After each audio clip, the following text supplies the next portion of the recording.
Yes, let's definitely go live right now. How is everybody tonight? It is Unfound Live for June 29th of 2026. We are, at least in the United States, I guess a couple weeks from halfway through the summer. And it's been a pretty good summer here. The weather has been beautiful. Has not rained much. They tell me that we're in a drought situation here. I don't know. When I look out my window here, I see a lot of water. So what do I know? But it has been beautiful, and a lot of people taking advantage of the time. There have been quite a few people out on the beach. There have been people down at the pool in the building where I live. And great time if you have a convertible to have the top down. Maybe at night during the day, the sun will kill you in a convertible. But it's been pretty nice here. And it has been a little toasty, though. Luckily, the air conditioning in my car works fine. In fact, I will tell you, the air conditioning in the car I have now is way better than the air conditioning I had in my Sonata.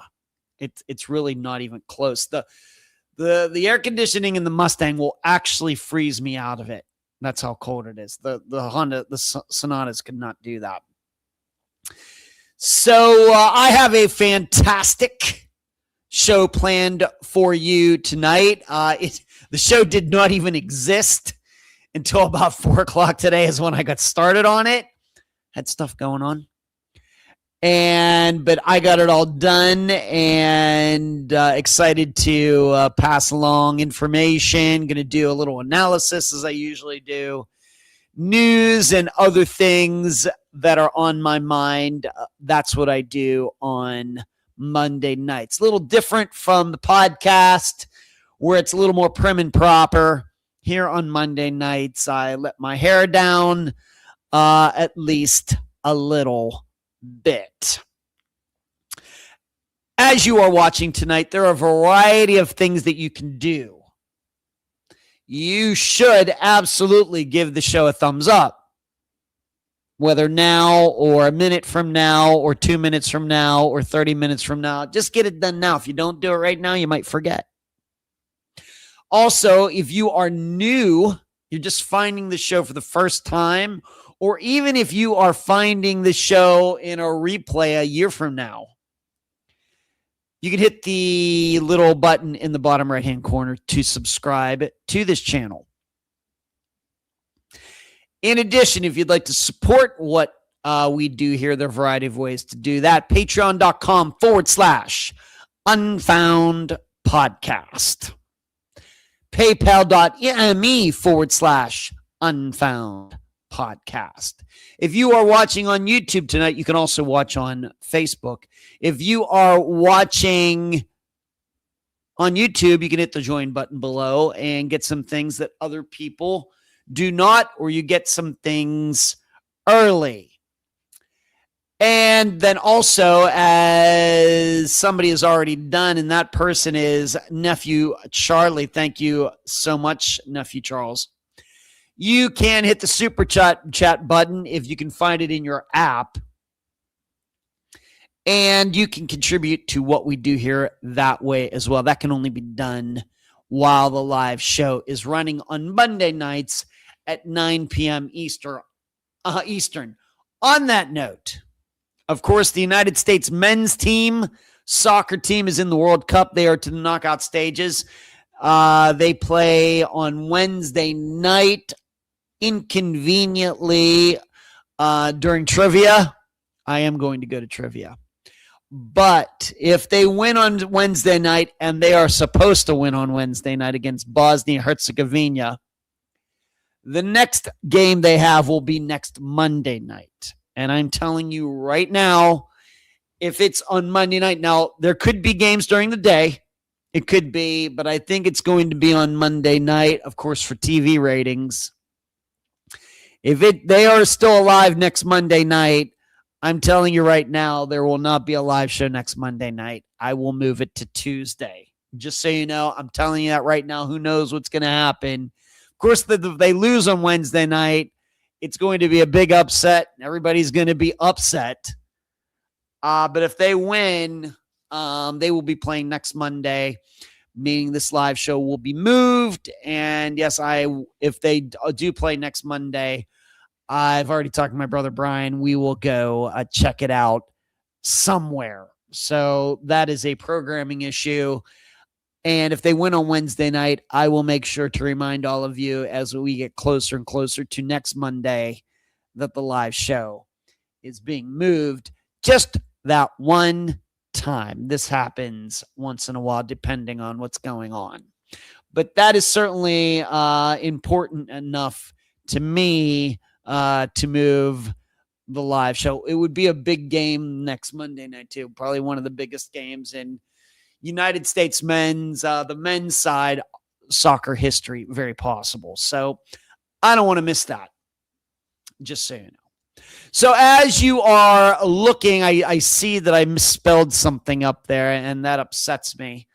Tonight, the things that I'm guaranteed to get to over the next hour and 54 minutes. The disappearance, I'm going to analyze the disappearance of Billie Groff, not Goff, Goff. It's supposed to be Groff, Groff, and I'm going to correct that right now as I'm talking, although you will not see it. It won't change itself for a while. But yeah, I misspelled that. Gotta hate that. Billie Groff, Groff, and when we get to it's a woman. When I get to that, I will explain how I picked her out. Also, there is a very interesting podcast series that has come out recently. Well, it's been going on for a while, but a while ago, you might remember there was all this news about how the Zodiac killer and whoever killed the Black Dahlia might be the same person. I even talked about it when that came out some months ago. Well, there have been some people who have taken a deeper look at all of this, and they are calling BS. So I want to go over all of that. And then also, since we got together last Monday, there was a murder in my hometown. So I certainly want to talk about that. To my knowledge, that is only the second murder in the history of my hometown of Leechburg, Pennsylvania. So I'm going to get to that as well. So what has gone on since we all got together last Monday? Workouts continued to be very good. Getting my 7,500 steps in every day, hitting the weights every other day. In fact, today was a weights day. Also, I've been going out and getting a little sun, like I maybe said the last couple weeks. Can't see it on my face because I wear a hat to protect my precious skin, but getting out there, getting some vitamin D. It feels good out there. While I'm out there, listen to this podcast series that I'm going to talk to you about later in the show regarding Zodiac and the Black Dahlia. I listen to some soccer podcasts.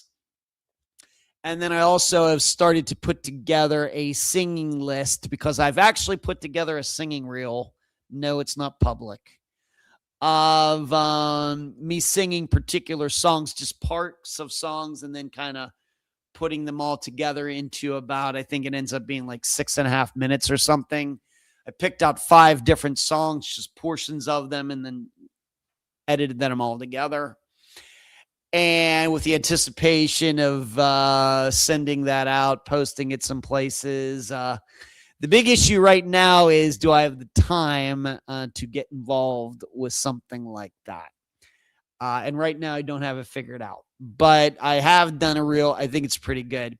But anyway, I've actually started to put together songs into a Spotify list of songs that I can sing in a band or something like that. And so I've started putting that list together. So also when I'm out there just chilling for a little bit, I will listen to that set list. So it's like a mixtape, but for myself. You can look at it that way. But so that's what's going on. If you're wondering, well, what are you doing? You're just relaxing there, Ed. That's what I'm doing. I'm either listening to, like I said, that series. There's a lot of different United States men's soccer podcasts out right now, of course, because of the World Cup that's going on.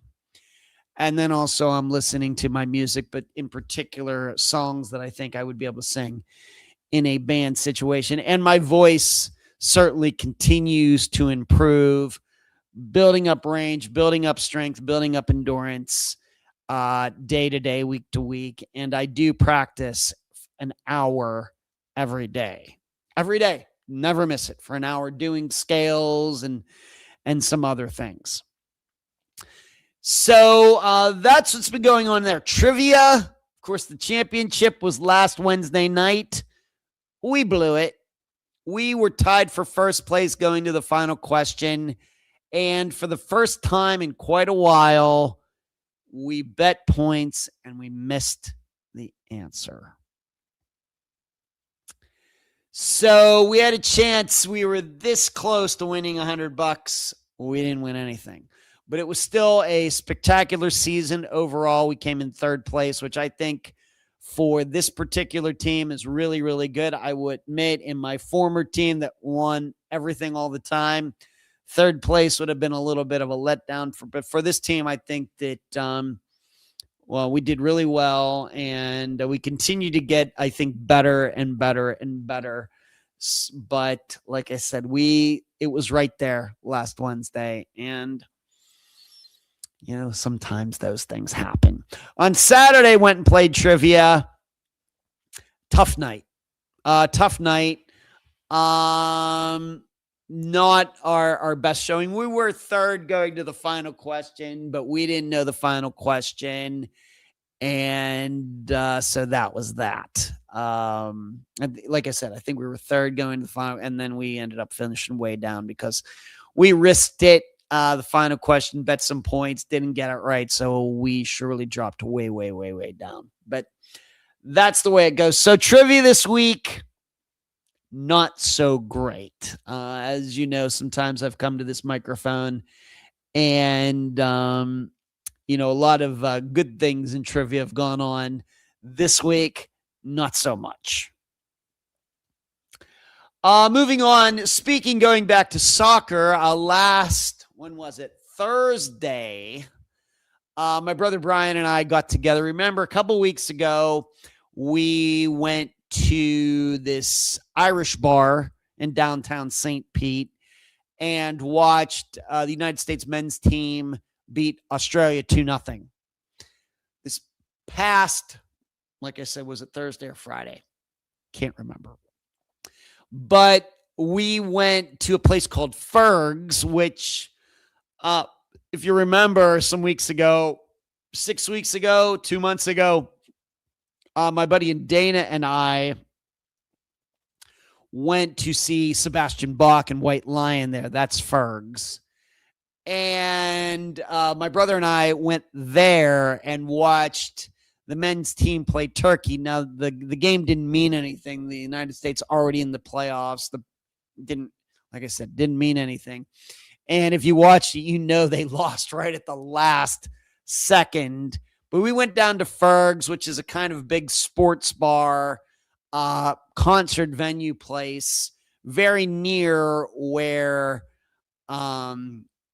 the Trop is, where the Tampa Bay Rays play baseball. It's a dome stadium. You might remember its roof got ripped off in 2024 during which hurricane was it? Was it the second hurricane? I think it was the second one that swept through here. So that's where Ferg's is. So we went down there. It was really packed. My brother Brian was certainly the oldest person in the place. And me being 55, there probably were not more than 10 people in the place older than I am. And really, most of the people were under half my age. So there was that. But it was fun. And we had a good time, good seeing Brian. And I think Thursday night was a good example of the reason I bought the car that I did. As I've stated, got the car, it has some dings and scratches and everything. And I could go downtown St. Pete, just park it right along the street and not worry. If I'd have bought some, like I've stated, like show car with low miles and limited edition or something like that, then it'd be like, well, I can't park this car on the street. Well, if this happens, what if that happens? With this car, I just don't really think about it. Even though it's really nice and everything, I don't worry about it. And that's exactly what I was going for with this car. So I parked it right on a city street, left it. We got there way early, must have been in there for at least 3 hours. Came out, nothing, no big deal at all. So we had a good time. Brian and I had a good time there. And we are planning next Monday night, if the United States is still in it, to get together again, although we have not decided where we're going to go this next time. All right, let's see who is in here in the chat tonight. Hello, Fishing checked in. I noted on my attendance sheet that Fishing is here. Hello, D. What's going on? Thank you, Charles. You check in a bit later. That's fine. Hello, Cult. Hello, LaFord. What's going on with you? D, you need to back the blur out. You don't like the blur? You don't like the blur, D? Off just a little. You don't like the blur? I've kind of been messing around with that, D. D is thumb down on the blur. All right. The hair is epic, do you think? Thank you, Awake. I really appreciate that. Grew it all myself, almost 56 years old. It's all real. I already did it. Okay. Thumbs up. Thank you, Kate, for following the instructions on giving thumbs up. Kate, you follow directions well. Do you still play disc golf? Lori, I haven't played disc golf since last year. I plan eventually to get back into it, but I have to give it its proper time. Of course, as I've stated before, I am very competitive. And if I can't get out there and compete to the level that I want, I'm not expecting to be a pro or anything, but if I can't compete to the level that I desire, then that means I need to put more work into it. And right now, I haven't felt like putting more work into it. My attention has really gone, as I've noted, spending a lot more time in the gym. And really, to be honest, at my age, especially with my age and everything that I have to do, it's hard to go to the gym and play disc golf in the same day. But you need to do both to, take each seriously. So I had to pick one. And I picked the gym and improving my diet and all those things.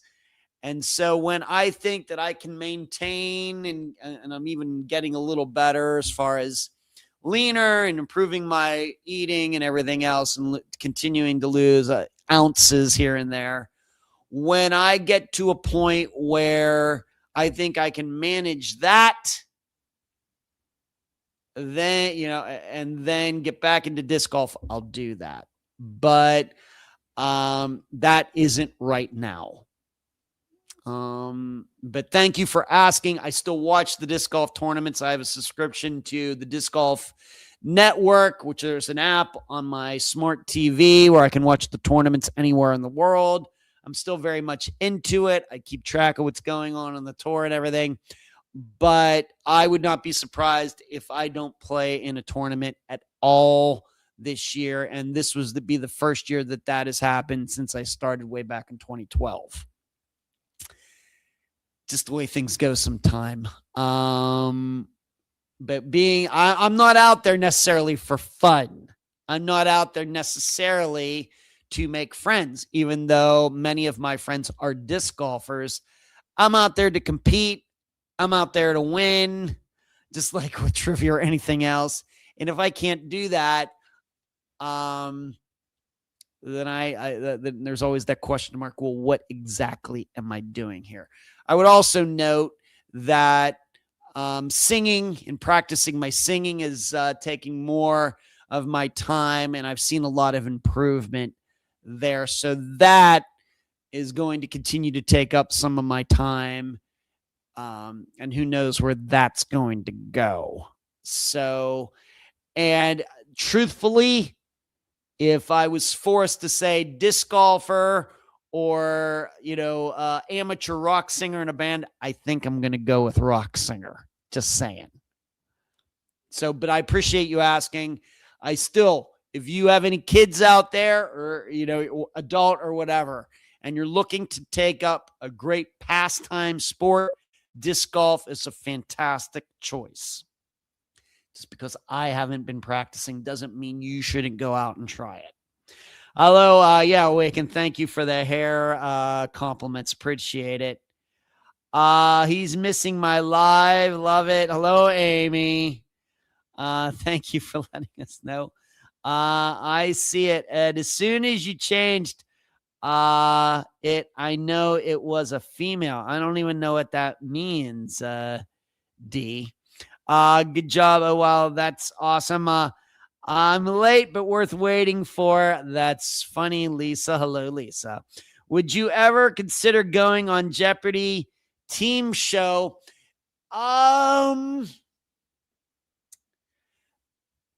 Oh, I know they're doing that now. To me, I mean, pub trivia is one thing, Jeopardy's another.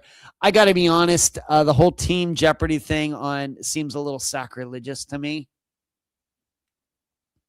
So I guess my answer is no. But I also admit that although I've done very well in trivia, I've even won a couple times by myself, and times I've watched Jeopardy.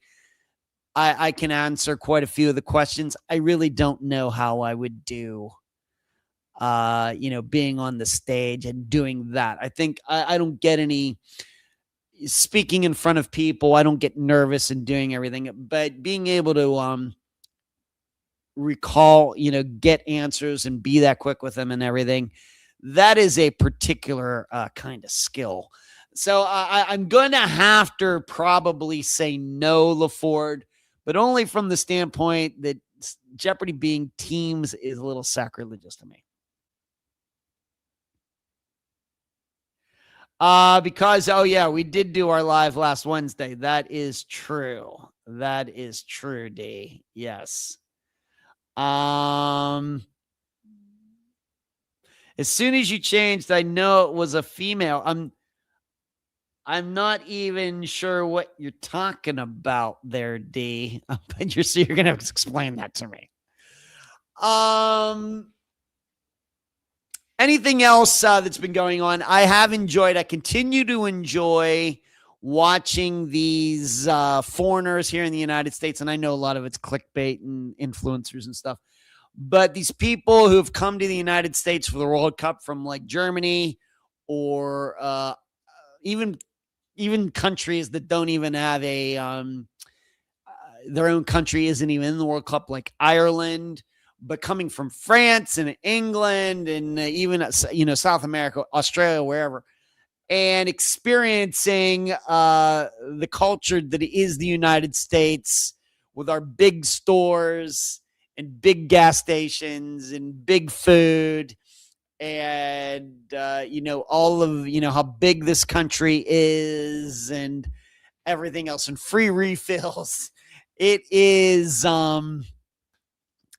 amusing to me because we as Americans, this is just the way things are. And then people experience it coming to, the United States for the first time. Maybe they've heard about it and experiencing it. Wow, these things are really like this. And foreigners talking about going to like little towns in Alabama or whatever, and the little shop owner or restaurant owner finds out they're from Ireland or whatever else, and they get their meals for free and all these things. I know, like I said, I know a lot of it is clickbait, but it is amusing to me when they go to Buc-ee's or Pancake House or Waffle House or whatever. That is good humor right there. And what do you know? Marty Speedman, EAW, is in late as usual, but it's been a while. Marty, very, very busy up there in the Long Island area. So good to see you, Marty. Where you been? Good to see you. Happy that you could tune in on this Monday night. All right, let's get to tonight's show. And believe it or not, I'm going to start with one of the items that's in the title. I want to talk about this the whole story is a little bizarre. What I'm about to tell you. And that is, I want to talk about this murder that has happened in my hometown just within the last few days. As many of you know, I grew up in a town called Leechburg, Pennsylvania. It was named after a guy, David Leech, going way back to the 1800s. And it was a little steel town, Allegheny Ludlam, which made stainless steel, had a huge plant in the town. And it was still going when I was growing up there, going, of course, in the 80s, junior high school into high school. And then sometime in the 1990s, it shut down. And it's left my hometown.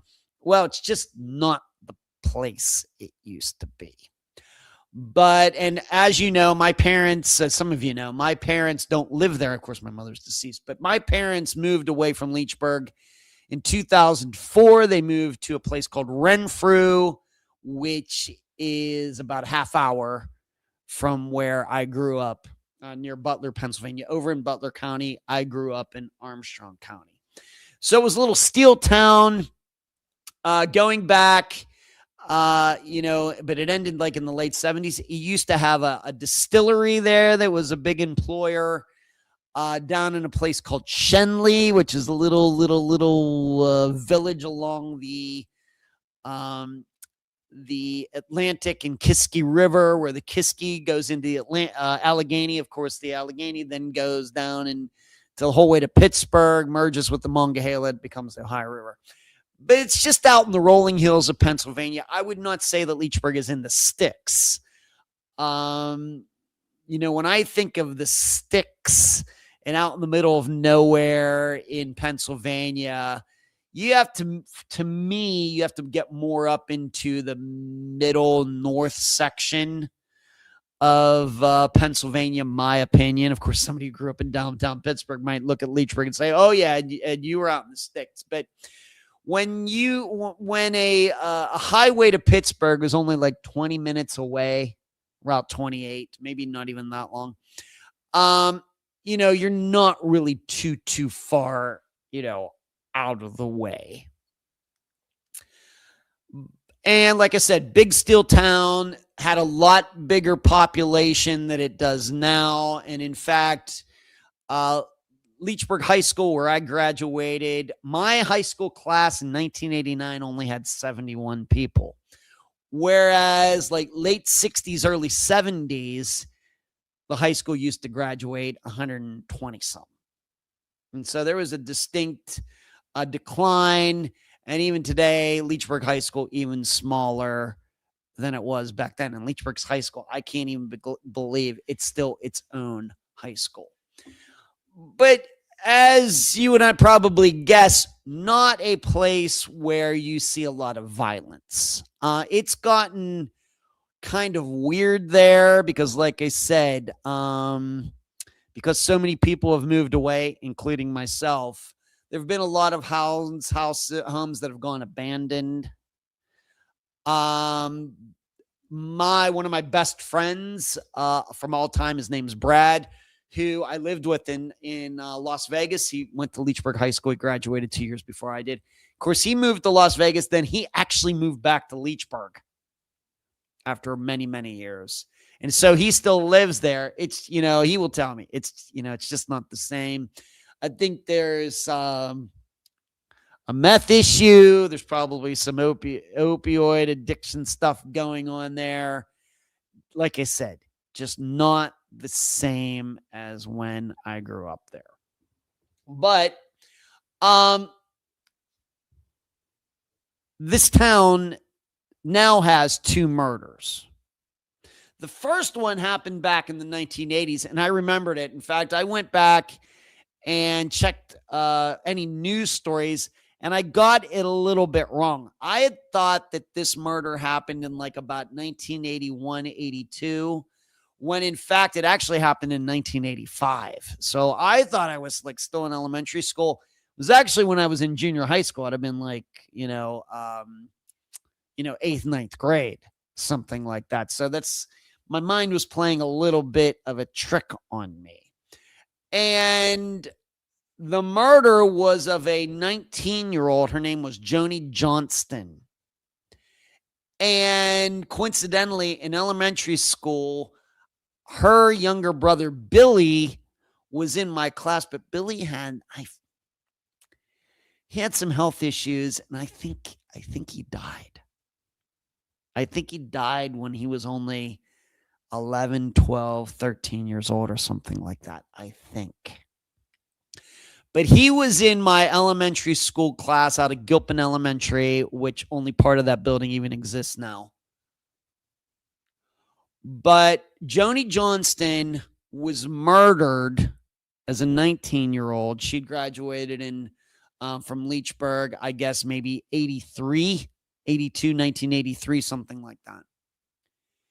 She got murdered by a guy whose first name coincidentally was Ed, and his last name was Sluka, Sluka. And the way I remember it is that he was married, but I think he had something going on with Joni.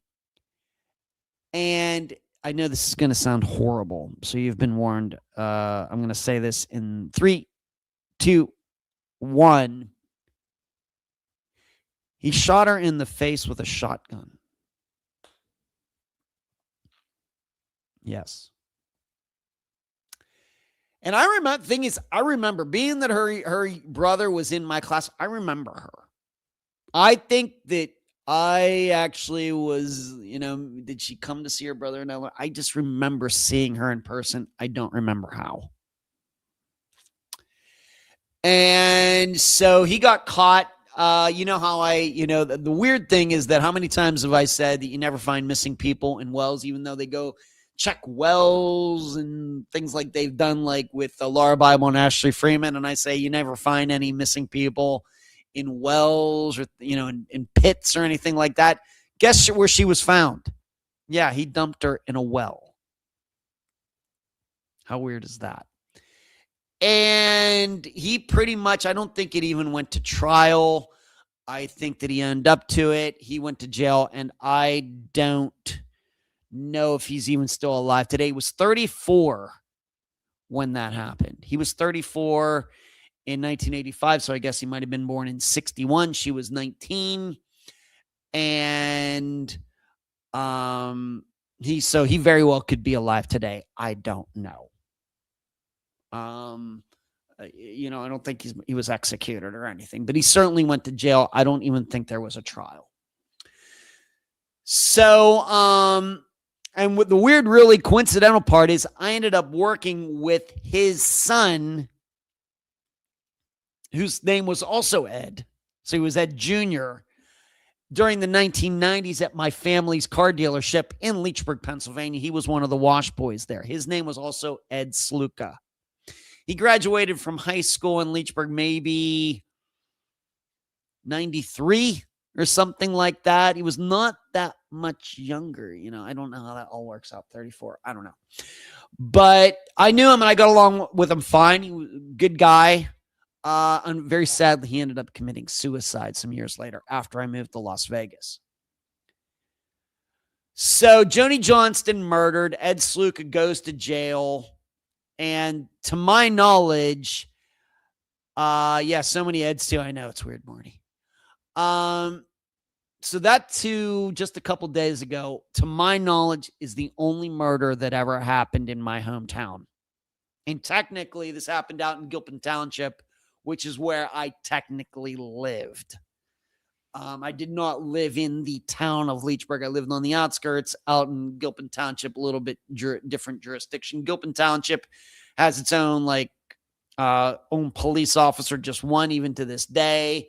And then Leechburg had its own police force. And in fact, I knew that when I lived there, I knew the chief of police out in Gilpin, and I knew his daughter. She might have been 6 years younger than I am or something like that. But anyway, and I knew his son too, Franklin, who was a couple years older than I am.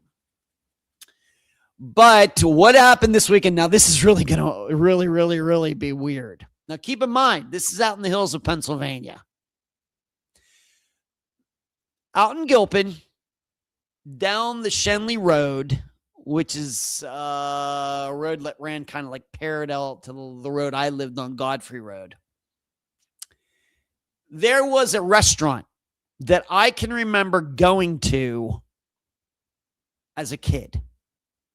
My family would get together, other families, and it was a little bit of a fancy place to go eat at the time. Of course, this is when Leechburg was a little more hopping with business and industry and everything than it is now. So maybe around 1980, 81, I can remember going to this place. It was called The Cove. I think that's what it was called. And going to eat. And it sat on the side of a hill.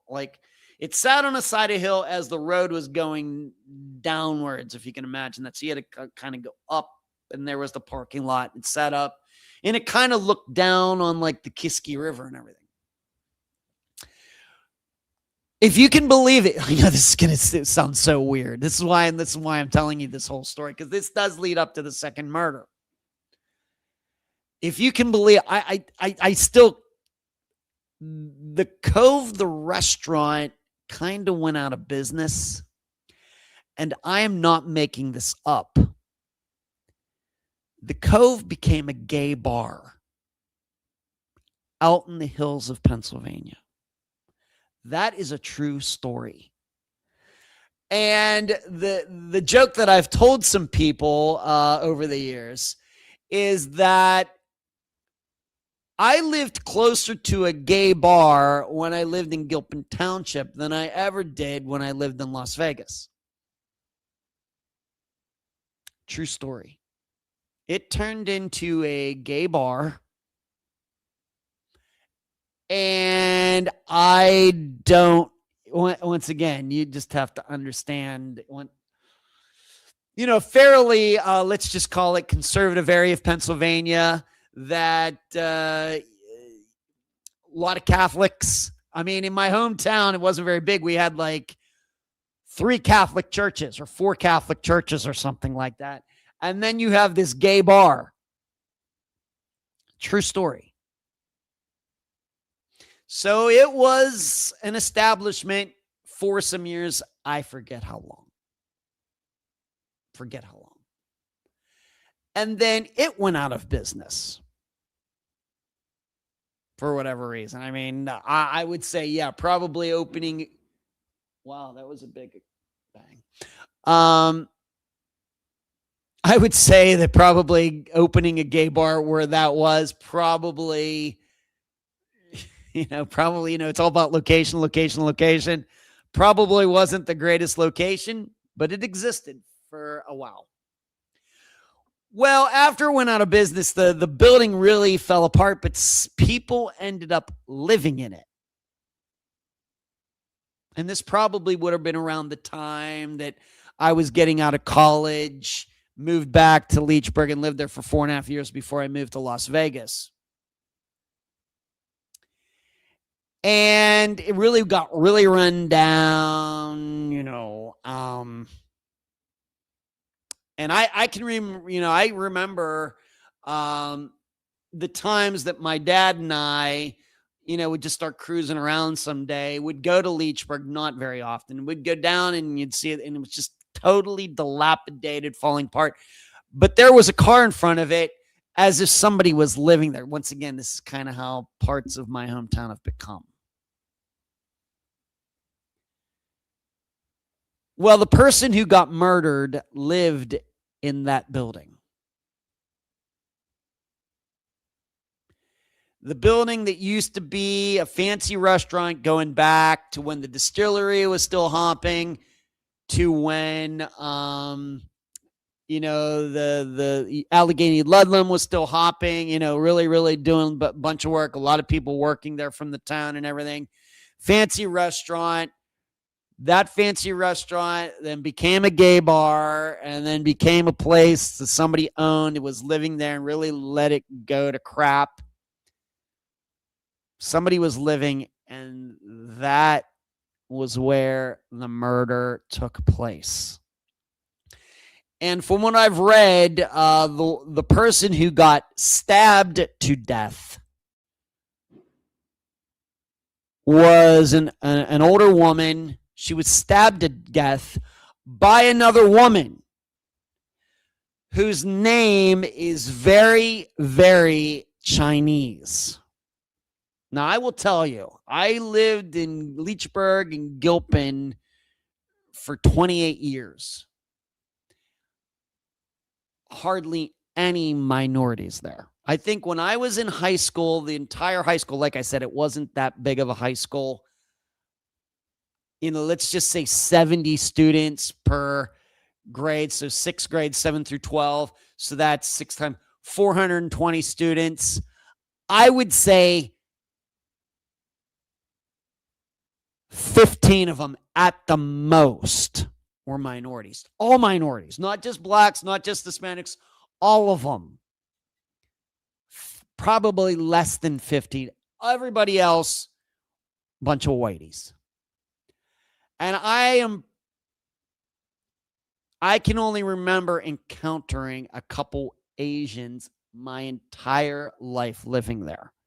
So when I saw that it was an Asian woman, like I said, with a very, very Chinese name, the woman who got stabbed to death, very, let's just say, Western European name.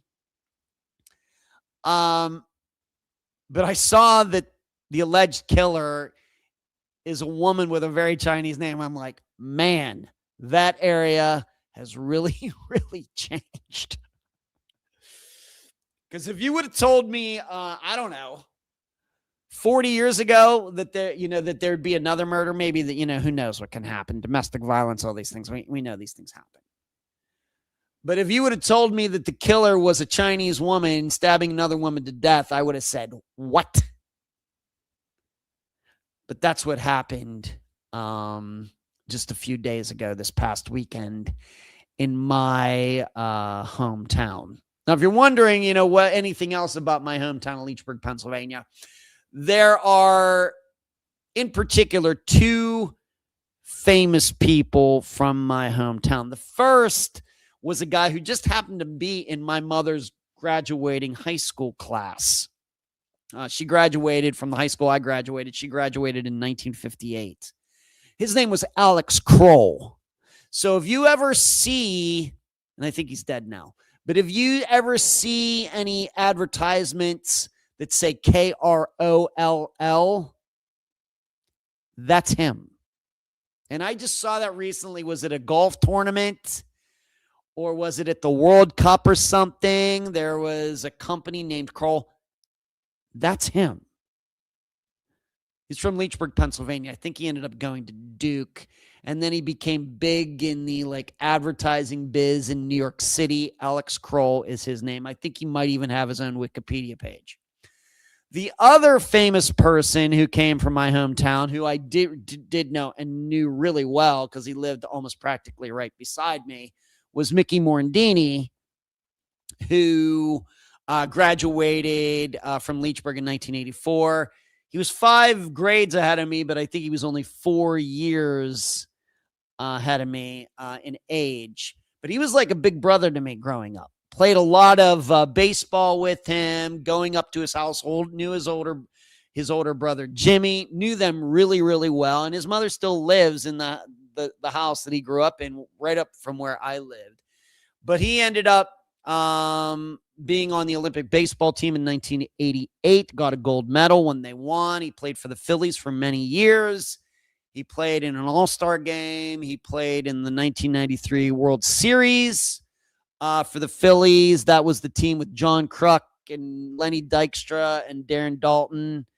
And Mickey played second base for that team. And then he became kind of a coach for the Phillies, and he's still with the Phillies organization, but not in a coaching capacity. So those are a couple. That is my hometown. And very sadly, at least to my knowledge, maybe they're murders that happened way back in the 40s, 30s, 20s. Leechburg's been around for a while that I don't know about. But in modern times, that's the second murder. What instigated this murder and everything, I have no idea. It's just breaking news the last couple of days, and I thought that you would find that interesting, being that we do true crime here, and especially since there's kind of a backstory to the location where it happened and everything. I thought you might appreciate that. Of course, very sad for this woman who was stabbed to death. I think when they got to her, she was still alive, but she ended up passing away. So very, very sad. So there you go. Lori, Ed Ott was from my town in Pennsylvania, former Pirate. I remember Ed Ott played on the 1979 World Series team that won, him and Manny Sanguin. I know Ed Ott. I know who he is, Lori. Yeah, catcher. I know him. I know it. Yep, I got you, Lori. Thank you on that. So that is my hometown murder story. And of course, if you want, I guess you could Google it. You can find the news, or if you want to go to the triblive.com site, they've provided coverage on that. And that is where I am originally from. I was actually born in Greensburg and was adopted, grew up in Leechburg, out in Gilpin Township. If you want to look up, if you find a road called Godfrey Road, or Godfrey Road and Route 66, not that Route 66, but Route 66 in Armstrong County, where they meet, Godfrey Road and Route 66, you will see there's a house on the southwest corner. That's the house I grew up. It looks way crappier than it did when I lived there. My dad was meticulous with the grass and the shrubs and everything else. But that was the house that I grew up in, right there at the corner of Godfrey Road and 66. And this murder took place probably, if the crow flies, probably only 1.5 miles, but if you take the roads, probably more like 4 miles, something like that. And the other murder also probably kind of in that same area, going down in what we would call that Shenley area. So there you go. All right, let's move on to some other things. I want you to know, even I have nothing against Leechburg. I had a fantastic time growing up in Leechburg, Pennsylvania. I did. Going to Gilpin Elementary, right across the street from my house, walk to school every day. Leechburg High School, being that it was so small, it was almost like going to a private school and everything. But as all of you know, at some point I was like, man, I got to get out of here. And so that's what I did. And being that I went to Las Vegas should tell you something. I'm very happy that my buddy Brad went there first in 1996. And then in 1998, he had a roommate that was moving out. He told me about it, and I said, that's my room. I will move in and be your new roommate. Brad was living with his girlfriend at the time, who is now his wife. I moved in with those two. Their roommate moved out. I moved in. That's how that all happened. May of 1998. I cannot believe it's 28 years ago. Over 28 years ago. It was a fantastic time. All right, moving on. I just want to clean up some things that have happened over the past week. I'm hoping that all of you went and watch/listen to my appearance on the Midnight Mystery Archive, where Kevin, the host there, and I talk about the disappearance of Regina Marie. He says Bose, I say Boz. So I guess one of them's right. And I enjoyed appearing with him. Like I said, I think last week, I admit I'd not heard of the show before, but it is relatively new within the last year. And as all of you know, I kind of keep to myself most of the time with things such as this. It's nothing against any particular podcast or YouTube channel or anything out there. It's just I mainly keep my eye on my own work. But I enjoyed talking to him. I found him to be very insightful. I think he's doing a good job over there. And I certainly think that if you're looking for something new to listen to, certainly check out Midnight Mystery Archive. Now, regarding what we discussed on that in there about Regina Marie Boss, Gina, seeing her ex-husband that night, that is not something that Janelle, her sister, and I discussed back in 2016. My fault. I'm not saying that she withheld it. I just don't have it in my notes. And so when that kind of came up, but that is true. And I'm hoping that in today's terms of, I was not covering her disappearance till these days, that is something certainly that would not get missed. But like I said, I've not listened to the interview in quite a while, but when he said that, Kevin said that before we even did the show, I was like, what? And so that was news to me. And I have to say that this does, for me, paint her disappearance in a different light. Certainly, that opens up the possibilities. Now, I'm also guessing that he has been looked into.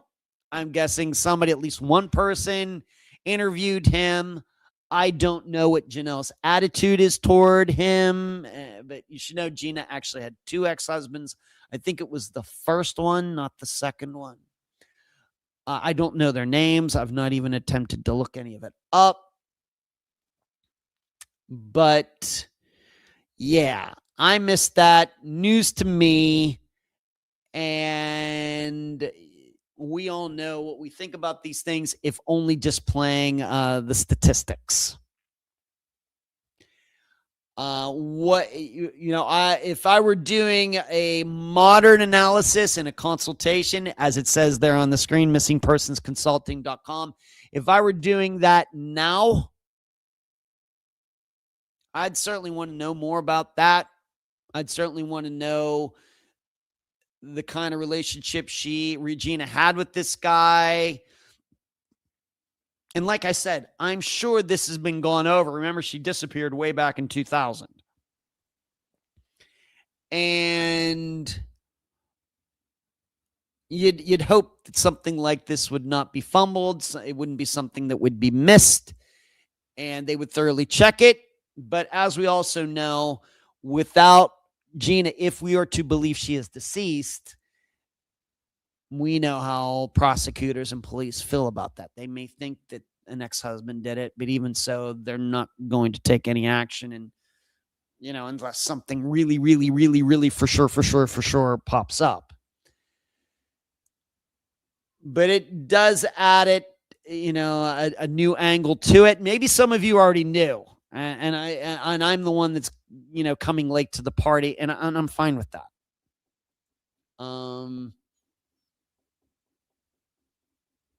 how often, I'd be wondering how often did she run into this guy? Did she ever get the idea, well, wow, how weird is it?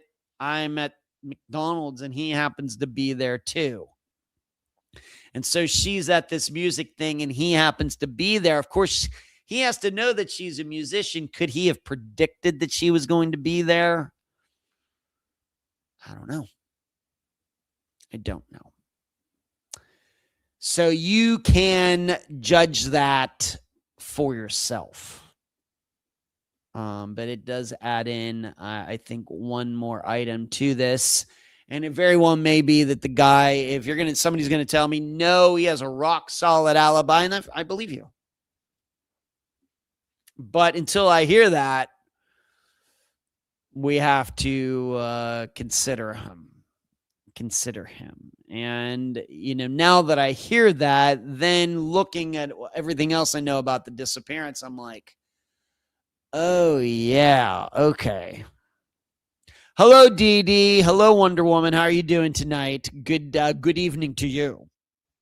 It's always good. Instead of good evening, you put the D on the evening. Good evening. Good evening. Something weird. All right, moving on.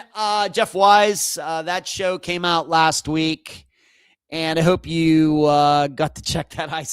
I have to admit, I saw a couple of the comments on Jeff's page about, why don't you guys just get to it? I got no time for that. It's Jeff's show. But I think Jeff runs things very much the way I run things. We do things a certain way, and that's just the way it goes. And if you don't like it, you don't have to listen or watch. But I thought that was really good. We discussed the disappearance of the 1990 Fawcett Peru flight, the Boeing 727. And what still sticks out most to me is there was not as much of it compared to like Flight 370. Compared to that Air France flight that went down in the middle Atlantic, it really doesn't seem like there was a lot of work put into trying to find this plane, to be honest. No submersibles, nothing. Not sure if that's ever going to be done. We have to remember the plane and 16 people are missing. So, and I also thought it was interesting, of course, Jeff, even though he's an aviation expert, had not heard of this. So he was really interested in it, and he very well may be writing about it in the future. Maybe he can get the NTSB reports and all of that, and I'll be very interested to see all of that. Always good to get together with Jeff Wise. So if you haven't checked that out, go to his website or go to his YouTube channel. It's just called Jeff Wise, and check that out. However, he does have a website, jeffwise.net. Moving on, of course, we're at the end of the month. I'm going to try to crank out another Unfound now within the next couple days. Was looking through some possible selections, recent disappearances that I could discuss. Haven't found one yet. Going to work on that a little bit tomorrow. Maybe I can get the recording done on Wednesday or something. Also, for all of you YouTube and Patreon supporters, need to do a Found episode. Haven't decided on a disappearance to discovery on that yet, but I'm working on it. Got a lot of balls in the air these days. Also, of course, I've started this series, Your 2-Minute Disappearance Lesson. Got it done this evening. It's now out on this YouTube channel, public for everybody to see. And I took on the topic of how missing people lie. Very controversial. I know we're not supposed to think that way, and we're supposed to have compassion and everything else, but I also know that I've been able to have a 90% success rate in predicting the resolutions to disappearances by pretty much ignoring what missing people say before they go missing. That's unavoidable. And if you're going to believe what they say, there better be facts to back it up. And when I say, I mean anything along those lines. texts, emails, phone calls, social media posts, whatever else. Just because one of them says, yeah, I'm going to work, does not mean that person was really going to work. Just because that person said, I'm going to the gym, doesn't mean they're really going to the gym. And maybe the most, all of these disappearances where, people called people and said, hey, yeah, I need a ride. Come pick me up. I'll wait here. And then the rides show up and the people aren't there. We have at least 5 of those. One of them has been resolved, Crystal Morrison, but all the others still unresolved. I think we have to be open to the idea that these people lied. They weren't really, really going to wait. I think we have to be open to that. So that is the topic for this week, your 2-minute disappearance lesson. You have to remember, missing people lie. Moving on, I was told by a listener that Unfound got mentioned on the Trail Went Cold podcast, and to the host, I want to say thank you for that. And Unfound got mentioned because I guess Trail Went Cold is now looking at the disappearance of April Pitzer. Remember her disappearance going way back, maybe to 2017. I had her mother on as a guest.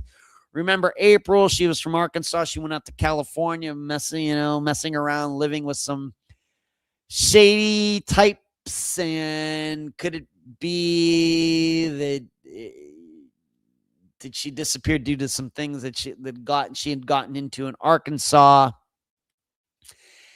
And I've not listened to this episode from Trail Went Cold, but I guess that's what was going on there. And Unfound got mentioned, so I appreciate the host doing that.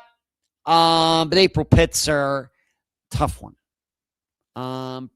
Pretty fairly obvious what happened, but good luck proving that, and good luck trying to figure out where she is now. Now, of course, the complication to this is at least one of the guys who probably knew what happened. Remember, he died in a plane crash. I don't know how many of you remember this, but he got on a little private Cessna plane, very much like how we discussed this past Friday, like with Richard Yerex, or even before that, the Fort Lauderdale 6. And he and some other guys were flying from California. They were allegedly going to Texas. Somehow the plane ended up in Colorado, in the mountains of Colorado, and it crashed, killing all. Some of you remember that now. Very, very strange.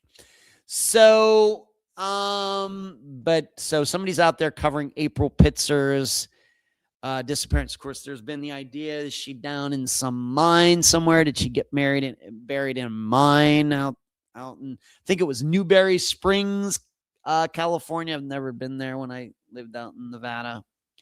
So there's that, if you want to check out that episode on The Trail Went Cold. Also, some of you have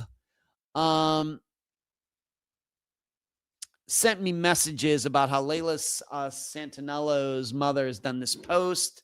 Of course, we just passed an anniversary of Layla's disappearance, and there was a local news story. And remember, Layla was the one who, was at a hotel or something, and then she was wandering around, and she went to this warehouse, and somebody lit a cigarette for her. She walked off in the direction of this trail, never to be seen again. If that is ringing any bells. That was a disappearance that was featured on Unfound in May of 2025. And so I've seen the video, I've seen the news coverage, and some people have asked me what I think about it. I really don't know what to think about it. To be honest, and this isn't to make her mother feel bad or anybody else who knew Layla feel bad or anything like that. But I really have not really had the idea that Layla was alive all the years later anyway. She very well may be, and I could be wrong. And certainly I've gotten some of those wrong. Brandon Roberts, just to name one. So I've made some mistakes there.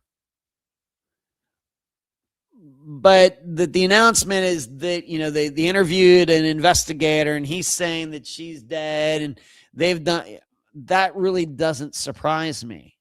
Now, on the other hand, listening to the news reporter, watching it, listening to it, the reporter says something that the police claim they've done thousands of interviews. Here's what I know. They have not done thousands of interviews trying to track down Layla. Very, very, very, very, very sure on that.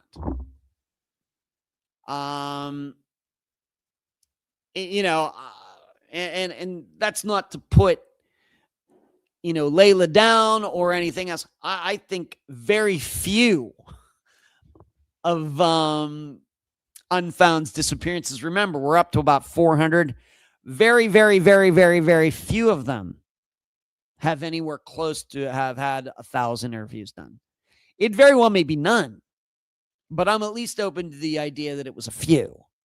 Maybe given the popularity of them and everybody's interested in them, okay, maybe Brian Schaefer.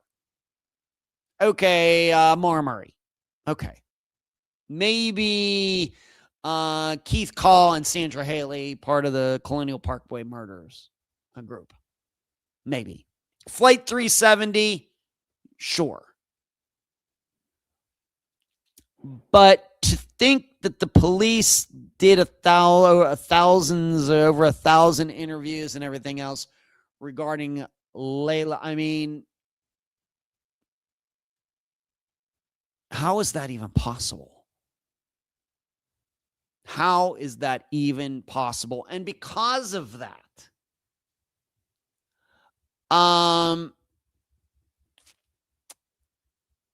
I don't know how seriously I'm supposed to take this news report.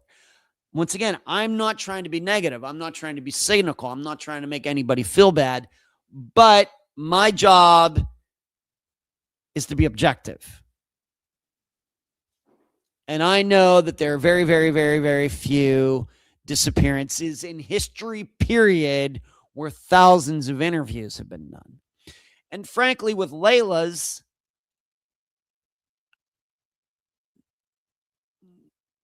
who are you going to talk to? 1,000 people. Now, very well, maybe they talk to a couple people more than once, but how many people would they really have to interview? 10?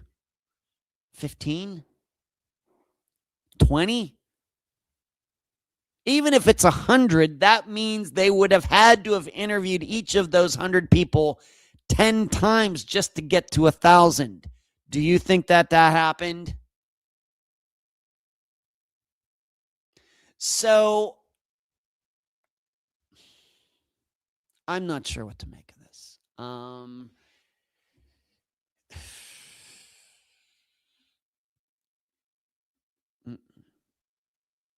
I just want to remind everybody, police make stuff up just like everybody else does. There, I said it. And this is, of course, going to be a 2-minute disappearance lesson somewhere down the road. We just have to remember something. The police and us, the police and the families, the police and friends of the missing person, we're not on the same team. It only seems like it. It only seems like it. When you get to a disappearance that is even a year old, and of course, with disappearances for Unfound, the average age is like 23, 24 years old. The average disappearance that is featured on this podcast. And of course, doing all these 80s disappearances, that number then has gone up. The average has gone up a little bit. But as soon as a year, my insight is that the police are just more worried about their name staying out of the news regarding it than they really are worried about solving any of these disappearances. So when it comes to this, I have to view it through the lens of, yeah, they're just saying stuff to keep people off their backs.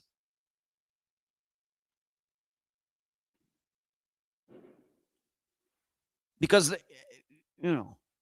there's no physical evidence that Layla is deceased. And of course, that, and we know how many times the police have used that. Well, we don't even know a crime's been committed. Well, she might be alive out there. How much work do we want to put on that? And that very well may be with Layla. I, of course, hope she is alive. I hope she turns up alive tomorrow.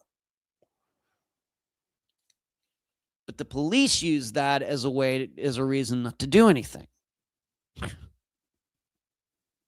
So when it comes to 1,000 interviews, that wasn't just 1,000. I think the quote, what the reporter said was thousands. And so when I think it's thousands, that's plural. That means at least 2,000 interviews done to try to find Layla Santanello.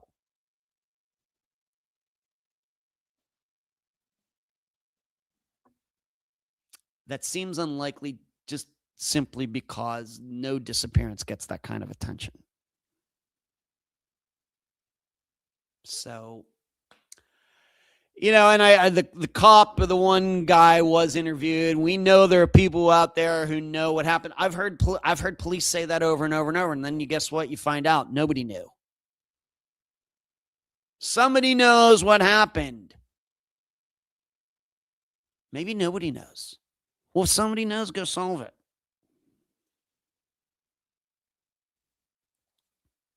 So I saw the news. It really, for me, doesn't affect me that much. Of course, I would, like I said, I hope she's alive. But, and I realize, though, to some people, you hear that, oh my gosh, they know she's dead. Oh my gosh, they know she's murdered. No, they don't. No, they don't. Here, I've heard it. Once again, the only way you can decipher this stuff is if you pay attention to it and see it done hundreds of times. If you're just seeing this in a capsule and that is the only news report you've ever seen on a disappearance, it's going to seem like the end of the world. But if you've been doing it for 10 years and seen all sorts of reports like that, and you know how many of these don't come true,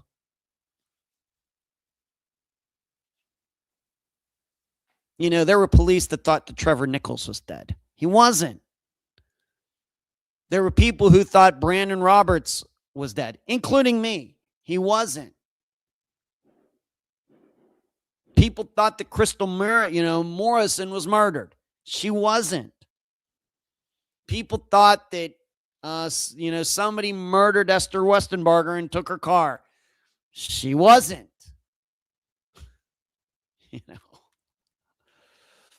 Investigators, podcasters, YouTube hosts, everything get these things wrong.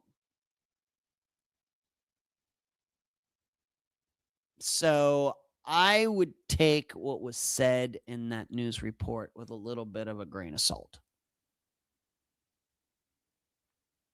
If you've seen it. All right, moving on. What else? I got a Steve Pankey letter. Did I tell you? I didn't tell you that. Yeah, I got a Steve Pankey letter. Let's see how much of this I can read. This is dated June 11th, 2026. And it starts out asking a question. There are names mentioned here. I'm not reading them. It says, how many members of law enforcement conspired to hide Janelle's body? That was the first question. And then, like I said, he mentioned some names here, not doing names. And then December 19th, he has dated here, 1984. I asked to be arrested at Norbel Credit Union. And he said that happens to be the Greeley Police Department's bank. I have no idea if that's true or not. And then he claims that somebody tried to coerce his testimony through the manager of the bank. Once again, not mentioning any names. Steve says that Steve himself had 3 to 5 misdemeanors pending. in retaliation for my refusal to embellish testimony against a certain individual. And then on December 20th of 1984, he claims that there was a certain car from someplace blocking his driveway. And then evening time, he says 2 vehicles were in his driveway. Once again, not getting into who he says the cars were. And then he says in 2014, his cousin died. He says he stopped talking to police for 5 years until the police contacted him in 2019. He said he offered his DNA for a deal. He said he feared Janelle's body was at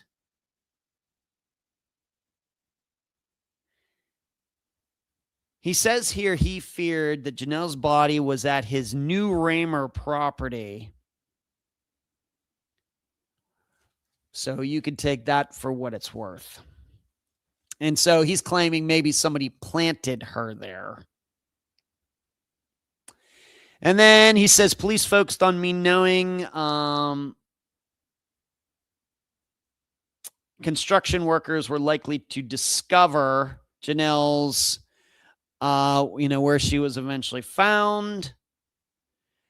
And he goes on to say that the Matthews and he did not know each other. And the Matthews, but that is true. The Matthews have said they had never heard of Steve Pankey's name until it came up in 2019. And once again, I'm still amazed the police never asked them, hey, do you ever heard of this guy, Steve Pankey? 35 years, never asked them, which seems weird to me. He also claims, had I known about Norris Drake, I wouldn't have said anything regarding Janelle Matthews. At the second trial, there was a lie committed during it. Once again, not getting into names. I did own my New Raymer property from 73 until approximately 84. So this New Raymer thing keeps coming up. I'm going to have to write back to him. It's a little foggy to me. So I'm going to have to write back to him and ask him a little more about that. We hadn't had a Steve Pankey letter in a while. So there you go. So he's going to conspiracy land regarding all of this. I don't know. But as you know, I'll read what I can.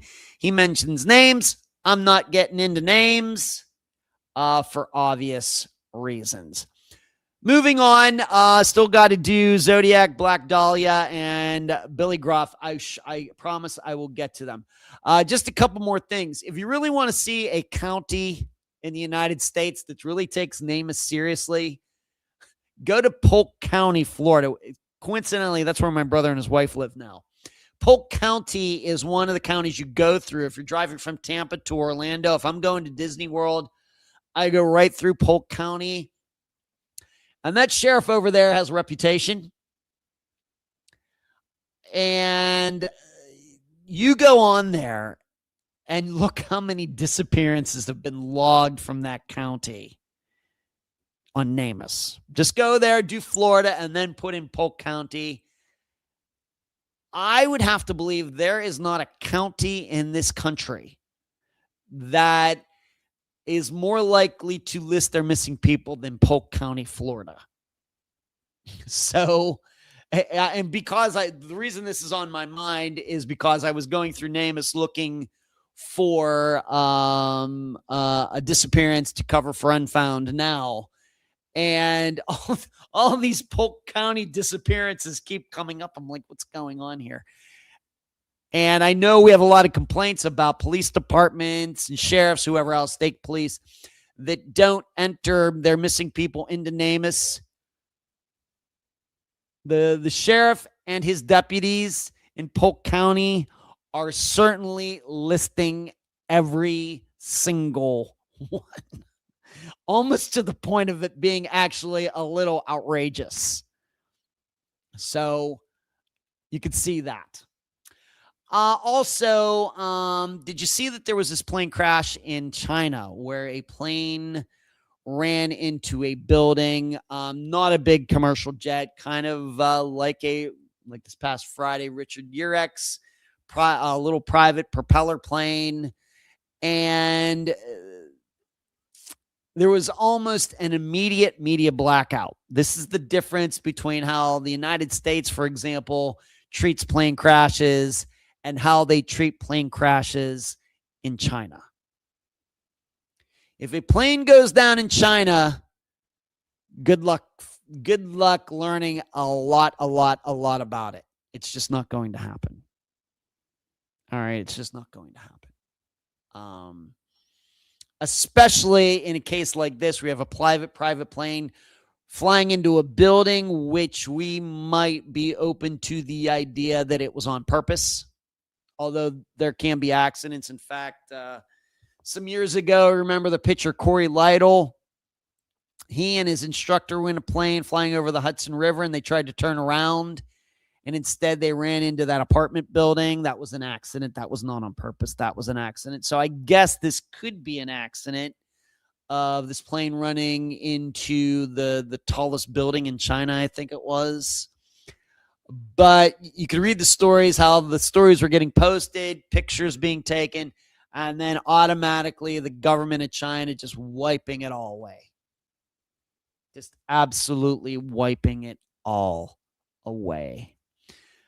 So if you could find anything on that, I don't know if we'll ever see any videos or additional pictures or even find out the truth of what actually went on here.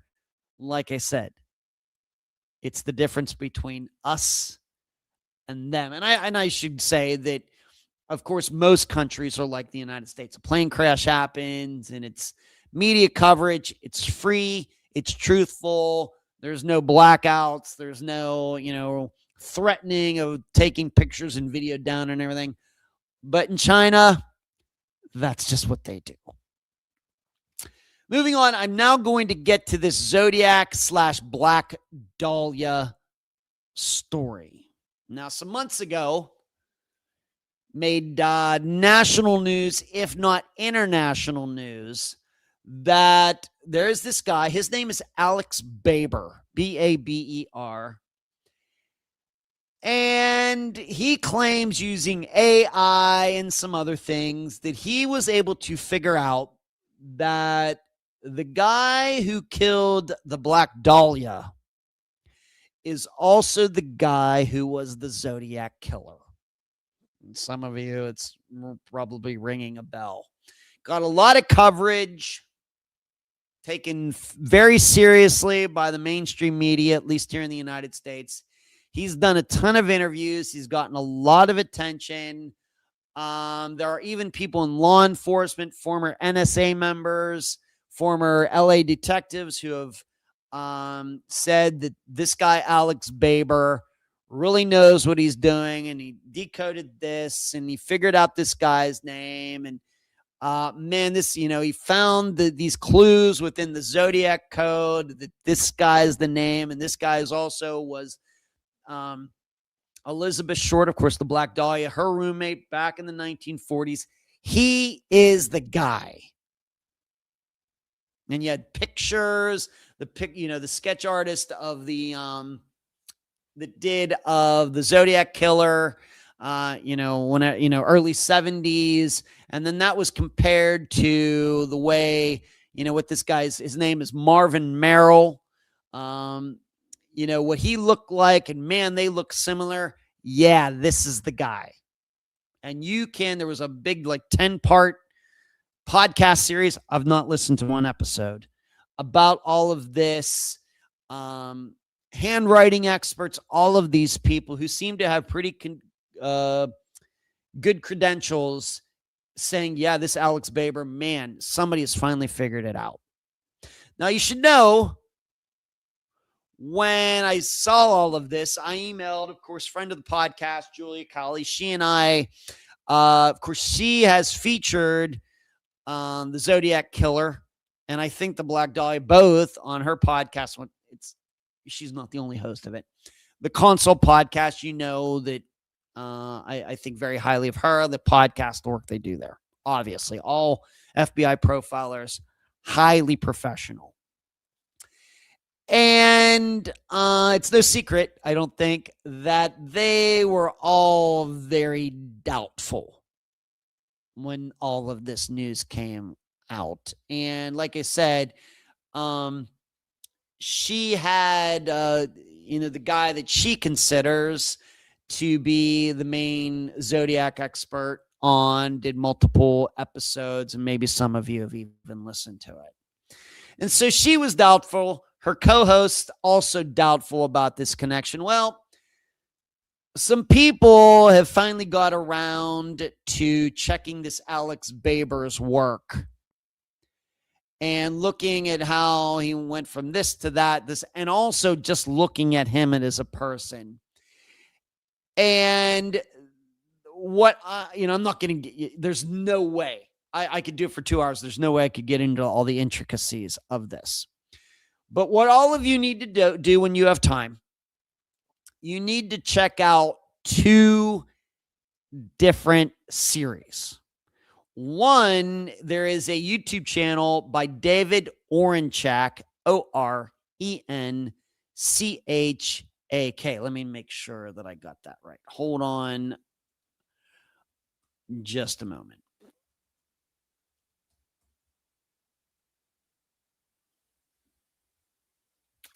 Hold on just a moment. I want to make sure that I got this right. David Orenchak, yes. He does, you don't even know how high quality these videos are. Deconstructing Alex Baber's, ideas about all of these different connections. You're going to get a lesson in cryptography and everything else. It's a 3-part series. It's all spectacular. I have, between being on the treadmill and being lying out for a little bit, I was able to watch all of it and listen to all of it. It is spectacular. And of course, you're going to learn a lot about cryptography. You're going to learn a lot about the Zodiac Killer. You're going to learn about all these letters and everything. But even in a more general sense, you're going to learn some hard lessons about confirmation bias. Now, Alex Baber himself, they've discovered, is quite the con man. That's, so you have to look at it through that lens. And they looked into his background, and he's been making all sorts of claims for a long time. And there have been lawsuits filed against him, on and on and on and on. It just doesn't sound like very good of a guy. But where I'm going with the confirmation bias is that this is how easily professionals who have spent their years in law enforcement or, working for the NSA, doing cryptography, and how they can suffer from confirmation bias as well. So you need to go, when you have time, David Orenchak's series, 3-part series on, what do we want to call it here? Let me look at this up. Hold on a second.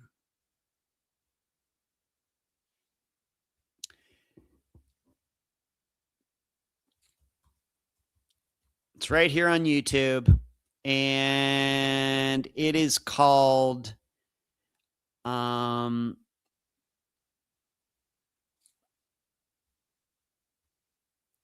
Ed, you need to work faster than this.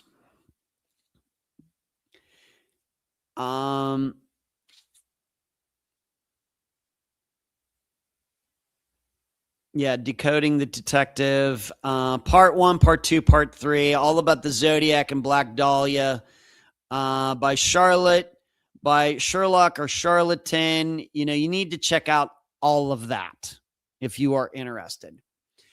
Also, you need to also check out what has been done also with something called Code in the Con. Now, originally, when Alex Baber came out and they did this 10-part series about it, it was called Killer in the Code.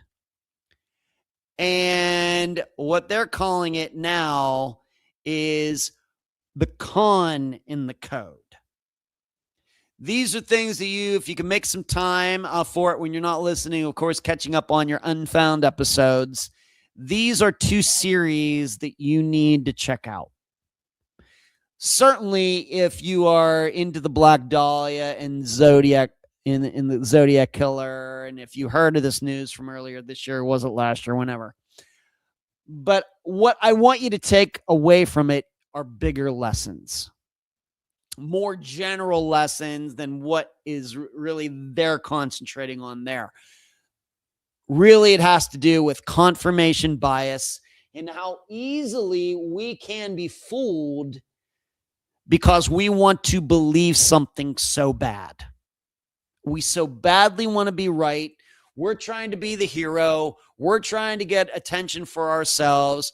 We're trying to do this. We're trying to do that. And our egos get in the way. And before we know it, we're cutting corners and we're falling for con people and 3 a.m. Redditors and everything else. And suddenly our professionalism, our integrity, our character, everything goes out the window. So I'm hoping you will check all of that out. It's all spectacular. Like I said, I have written in my notes here, very good lesson on confirmation bias and having a planned conclusion and manipulating information to get there. Very good lesson on people can make something look so solid, but it isn't. They can make their work look like it is impeccable, but it's not. Kind of like that the My Cousin Vinny scene where he has the card and showing you how the brick is this thing, but he's not going to show you that it's this razor thin. Same kind of idea. But it's also going to disgust you, and of course it disgusts me, is that how this Alex Baber guy got all of this attention when it's obvious he's wrong. Wrong. And even to the point that we might start thinking that this was all just a put on from the start. But he's the one that gets all this news and everything else. But instead, and if I may say I'm one of those people, doing good work out here, and as I think I've said before, I have actionable information on multiple disappearances that Unfound is featured, in which I've contacted law enforcement and they won't get back to me. For example, given that, of course, just a few weeks ago, we were able in an episode, first with Denise and Anita, and then more recently, of course, with Caleb King from the Coast Guard, talk about the additional people who are missing besides Teresa Hickman and Angela Westbury, the Hanna brothers and Michael Wilson. Those names have never been made public before. I contacted multiple media outlets in Jacksonville because that's where those disappearances originated, trying to get attention for it. Not one response. Not one. Whereas Alex Baber and his BS can get on national news. And you wonder why I can, even though I know I'm a part of the media in the United States sucks.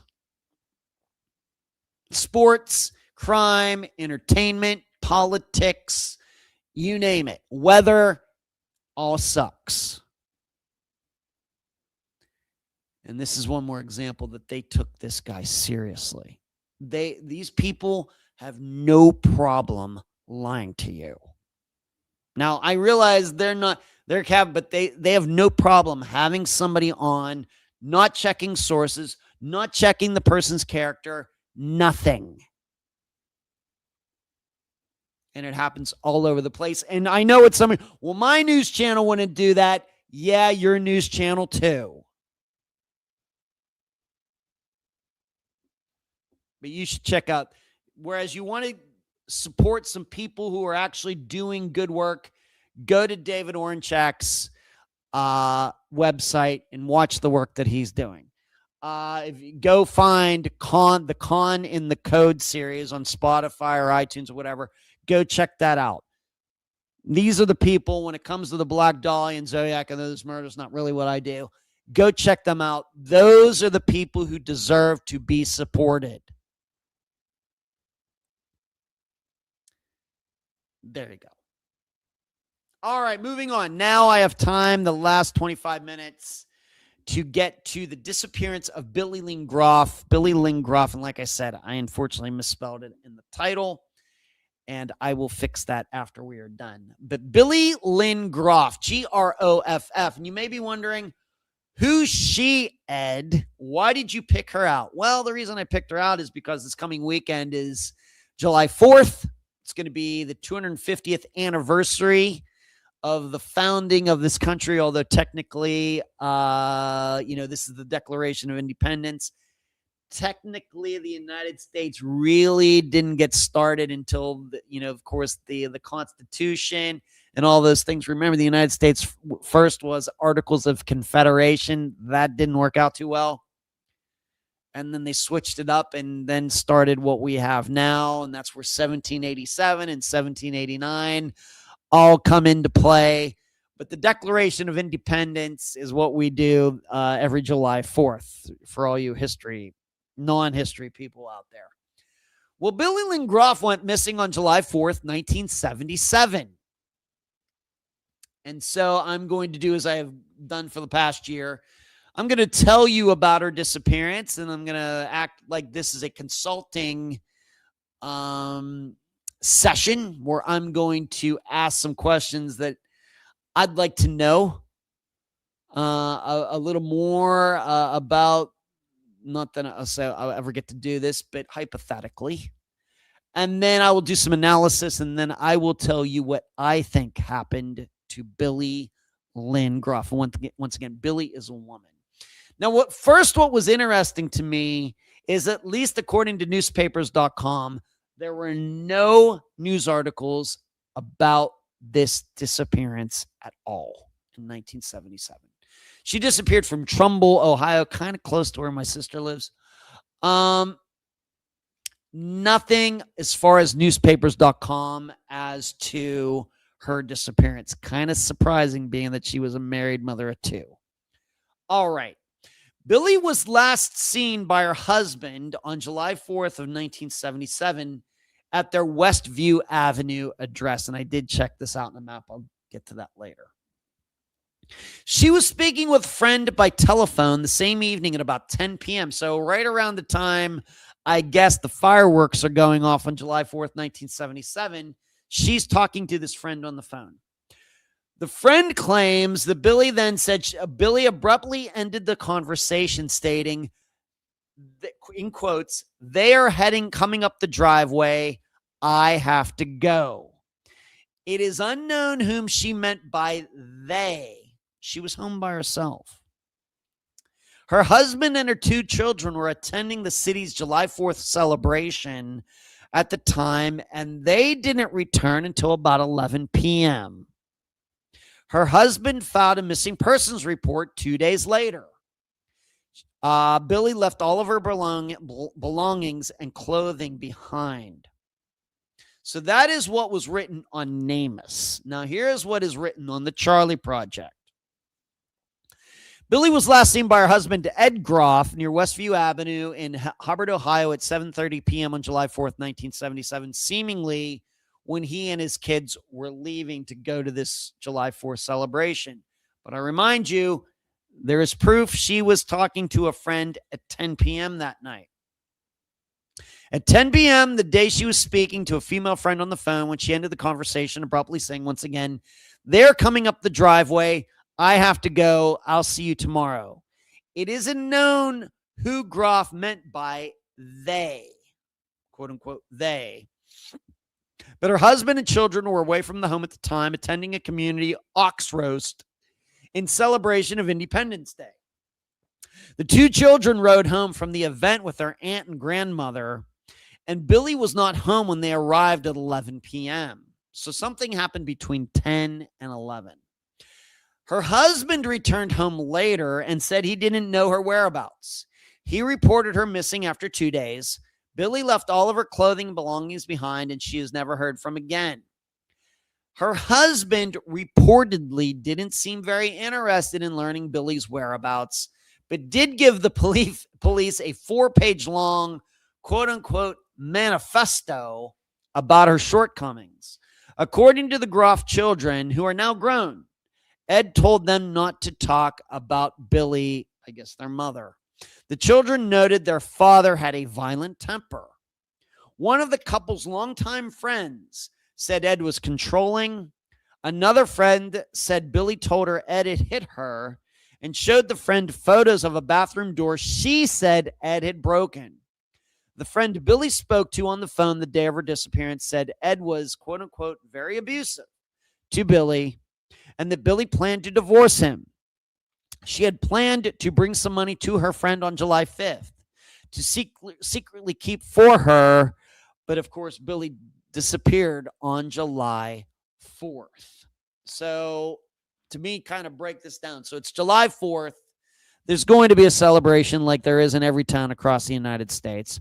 At 7:30, her husband and the two kids leave for the celebration. Now, did they? I guess they took a car, I guess.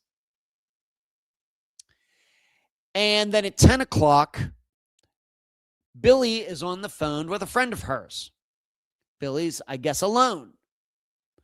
And then who knows what they were talking about. But the friend said, Billie abruptly said, hey, they're coming up the driveway.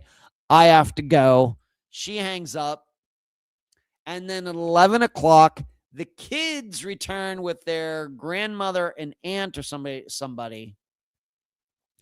And then the father, the husband, whose name is also Ed, then comes home after that. And of course, Billie is never seen again. And of course, we have all this stuff that Ed, the husband was abusive and he had this 4-page long manifesto and all of these things, that the father had a temper and everything else. Now, you should know that Ed Groff is still alive. I checked. He's 79 years old. He's still alive. I don't know about the kids, did not look them up, but we have to remember this happened in 1977. I guess they were very young. Very well could be somewhere around my age, maybe born around 1970, something like that. So I think it's very possible that they're also still alive. Now, additionally, there was a story from Ed's mother, not Billie's mother, but actually Ed's mother.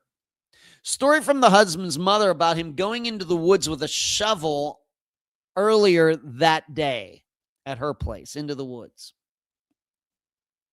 And when she asked him what he was doing, he said he was throwing out some plants or something. And so, of course, that looks suspicious.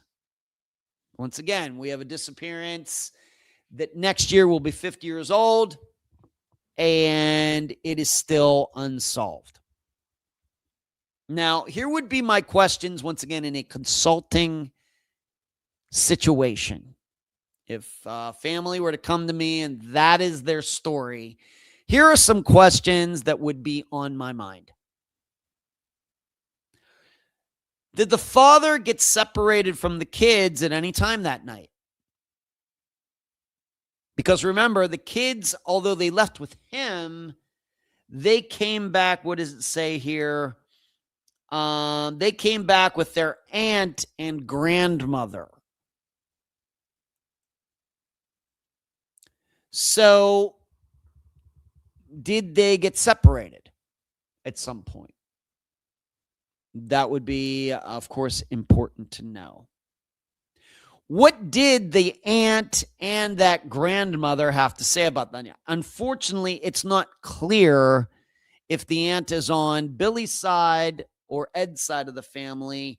It's not clear if the grandmother was Billy's mother or Ed's mother. It's just not clear.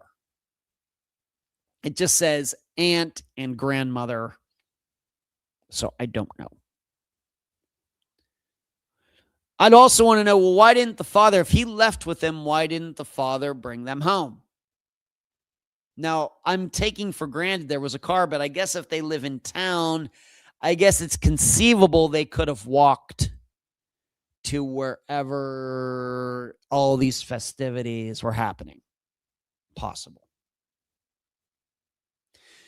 What did the husband have to say about his alibi for his location from 10 to 11, and did anybody back him up? Did his kids back him up? Did this aunt? Did this grandmother? Were there other people who claiming, oh yeah, I saw Ed between 10 and 11 that night? I also want to know, well, what exactly was the plan that night? All right, so Ed's going with the kids. They're going where? What are they going to be doing? Watch fireworks, do this, do that. Was it planned for them to meet up with this aunt and grandmother? What exactly is the timeline for that night? And like I said, aunt and grandmother, certainly when it comes to their honesty, I'd certainly want to know if they're on Ed's side of the family or on Billy's side of the family. Very important. Regarding what Ed's mother said about him going into the woods with his shovel and everything, did anybody eventually go check those woods to see if he was telling the truth? Did anybody ever actually check that? I mean, if that's what he's going to say and his wife goes missing, I think we have a responsibility to check his honesty about that. What did Ed Groff do with his life after this? Did he? It's I looked him up on one of the databases that I have, but I did not go deep to see if he ever got married again, if he ever had any kids. I didn't look into his criminal record, nothing like this. I was just checking to see if he's still alive. But what did Ed Groff do with his life after July 4th, 1977? Did he get married quickly again? Did another woman move into his house very quickly? Of course, these things would certainly push our our opinions in a particular direction.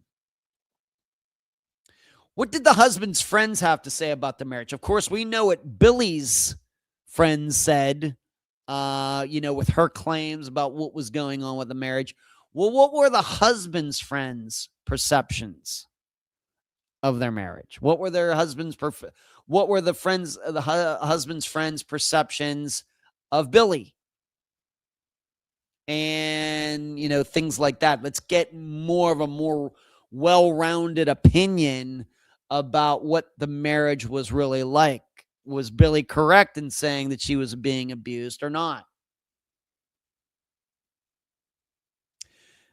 Maybe one of the biggest points on all of this, remember, it's July 4th. This is usually a day where families, spend them, if they live together or live closely together, they usually spend July 4th together. Of course, as Americans, we know this. Maybe, I know we have listeners all over the world with Unfound, but here in the United States, July 4th, big deal. Big deal. Getting away from, King George II and all of that. And it's usually a day very much like Christmas or a child's birthday where families spend it together. Why didn't Billy go to these festivities with her husband and kids? To me, this is the biggest question of all of this. And we don't have an explanation. Instead, she's at home talking to a friend on the phone. This is, I will admit, this really, really, really sticks out to me. Big time. what's going on here? It just seems very, very odd. It very well may be, well, she was sick, she didn't feel good, but we don't find any of that anywhere. She's, I guess, well enough to talk to her friend on the phone at 10 at night, even when the fireworks are all going off.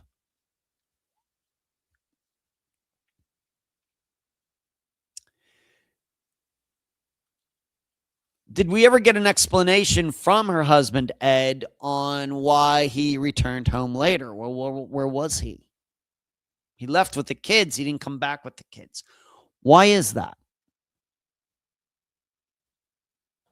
And as I've already stated, and I did look this up. I have the question, what is the setup of the house? I'm actually going to get that in my analysis. So those are some of the questions that come to mind. I'm sure if I sat around for a couple more hours, I could come up with some more. But I think those are pretty good ones. I really need to understand what the plan was that night and why Billie didn't go. And really, when it comes to this phone call, did she call the friend or did the friend call her? What did they talk about? How long were they on the phone before they got off the phone? All of these kind of details in a situation like this matter. They definitely matter. So, now, of course, my analysis, let's just get the obvious out of the way. If the husband could not provide an alibi for around 10 p.m. that night, then we know what happened.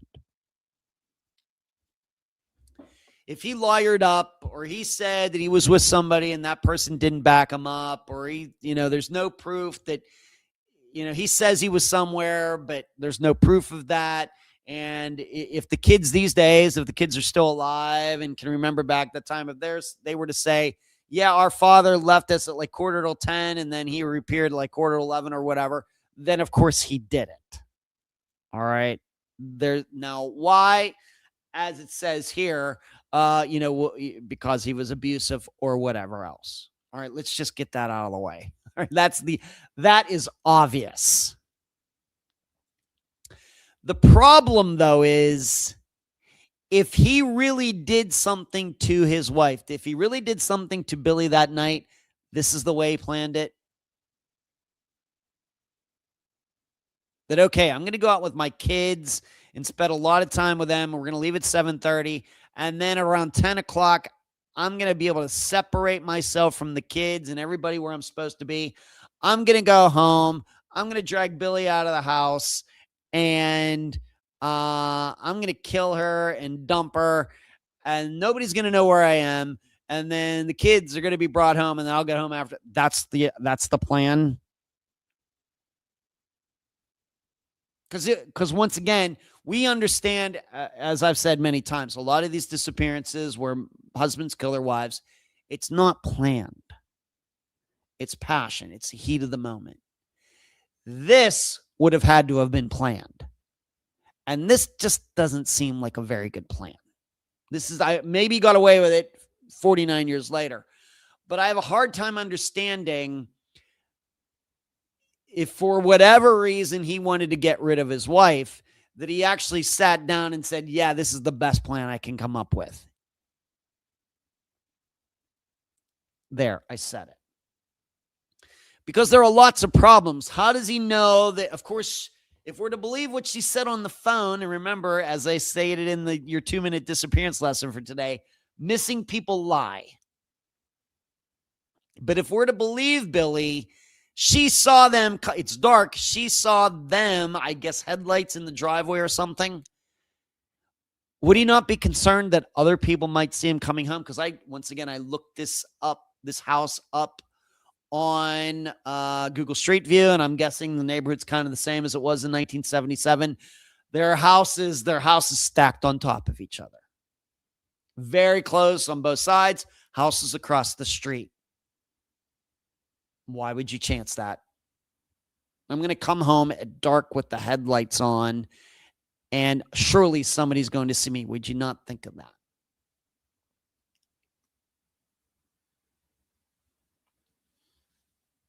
Now, it very well may be that Billie got this wrong, that if she saw, oh, they're home, she just, we have to start thinking it this way. 10 o'clock is just about, my experience, is right around the time when the fireworks start to go off. Why would she think that they would be getting home at 10 o'clock? Because in the summer in Ohio, it doesn't get dark to almost 9 o'clock. That's why they don't set fireworks off until like 10. Why would she think they'd be getting home at 10 o'clock? She would know whether the fireworks went off. You'd be able to hear them everywhere like I do here. So did she think it was her husband and kids and it wasn't? Maybe. On the other hand, as I've stated, missing people lie. Could she have just been making it up? And that goes back to my question of her being home alone on July 4th. Why? Did she have some sort of social phobia? No, did she have fear of being in crowds? Did they have a dog? We know how animals don't like fireworks. Did she decide to stay home and keep her hands over the dog's ears while the fireworks went off? I mean, people do that, but we don't have any context to all of that, but it just seems weird to me, and people do lie. The house, there's houses on both sides, not that long of a driveway. If Ed did this and he was coming home to do, would he not be worried about being seen? Would he not be worried about his car being seen in the driveway? Not everybody maybe in that neighborhood went to the celebration. Some people just hang out and put their lawn chairs out in the front yard. And right? So once again, if Ed doesn't have an alibi for between 10 and 11 p.m. that night, then he did it. But I will tell you, I think this is a walk-off. I think so. I don't know where she went. I don't know how she did it. Maybe that car was somebody actually picking her up or something. But I will tell you, even though he had this and once again, it's somebody who really killed his wife, would he really have a 4-page manifesto? Would that not just glare that he did it? And they'd start checking his alibi and everything else. Of course, a manifesto actually, sounds like the disappearance of the girl in Arizona from years ago. And of course, I'm blanking on her name. Alyssa Turney, her father had a manifesto too, right? And of course, we think that he did kill her, although we know he'll never be charged with anything now. But I think I'm very open to the idea, and I realize it kind of cuts both ways. Well, he was abusive. He's very likely to have killed her. Well, I can make the opposite argument. He was abusive, so she ran off. Maybe just like Mary Jane Van Gilder did.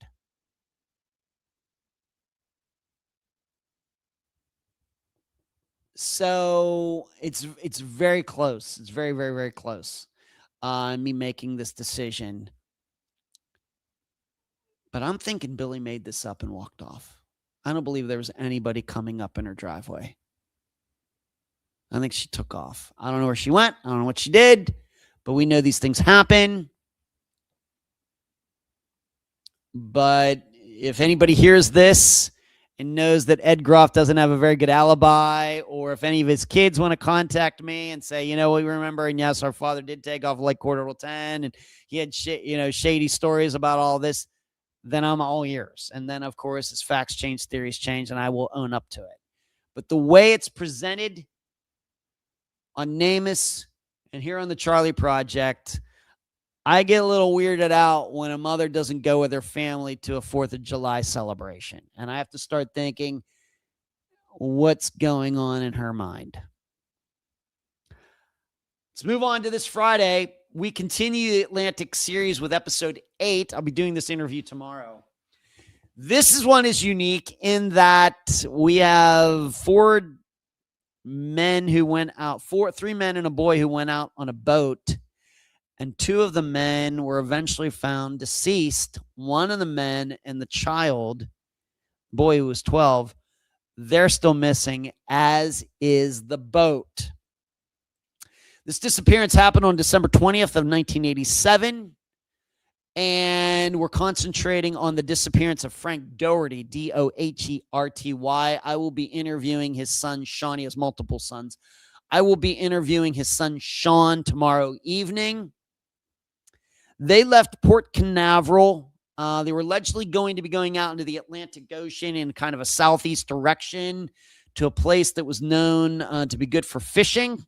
They didn't come back. Eventually, the guy who owned the boat, he was found deceased, and later in December. And then in January, the father of the still missing boy, he was also found deceased. The issue, though, is their bodies were found in areas that if they really did go to the place where they said they were going to go fishing, it's hard to understand how these bodies ended up where they were found. So you can start looking that up. Frank Doherty, Doherty, went missing December 20th, 1987 with others. 2, once again, found dead. And the ruling was that both of those men died of drowning. I don't think they had any wounds or anything on them.